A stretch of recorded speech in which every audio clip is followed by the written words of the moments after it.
Why are you shutting down A&E? Won't it take longer to get to hospital? What's the difference between A&E and an urgent care centre? Shouldn't we be sorting out community health services before hospitals?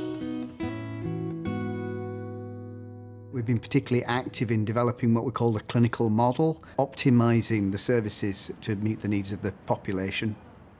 The current situation that we've got is actually very old-fashioned. To actually have 2 A&E departments and attempting to be run 2 independent hospitals in such close proximity is something which is most unusual and is not actually viable to provide a proper service on both sites. The fundamental principle that's being proposed for the hospital changes is to put all of the emergency facilities, all the acute services under the same roof. But those who make their own way to hospital will still be able to go to either of the hospitals to the urgent care centre. That facility will have x-rays, it will have investigations, it will be medically staffed 24/7. The difference will be that ambulances who are picking people up will go to the emergency site. People have worried about the extra time that they will spend travelling in ambulances if the hospital is specialised on one location, but would want to emphasise that the most important time when you're very ill is the time for the ambulance to arrive at you. They very rarely set off immediately with a seriously ill patient. They will spend some time at the scene stabilising and initiating treatment. So an extra time spent in an ambulance when you've already been stabilised is much less hazardous than being taken to the wrong place.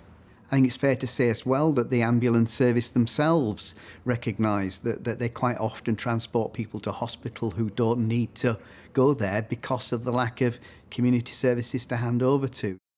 As people are living longer and as people have multiple long-term conditions, so your heart patient with diabetes and rheumatoid arthritis, they're not well served by a hospital-based model. So a very important part of this vision is to actually reduce the dependence on hospitals, to enhance the quality of care closer to where people live, and maintain people independently living in the community where we're absolutely sure they would prefer to be. That is something which we call care closer to home, and it is already avoiding unnecessary admissions to hospital and maintaining people's independence. It's actually a very significant investment in local services, so it's certainly not a cheap option. It's actually addressing some long overdue modernisation changes that are needed. We understand that the nature of these changes do seem very daunting to the public, and maintaining public confidence in the NHS and confidence that the right services are there available for people is always absolutely uppermost in our thinking.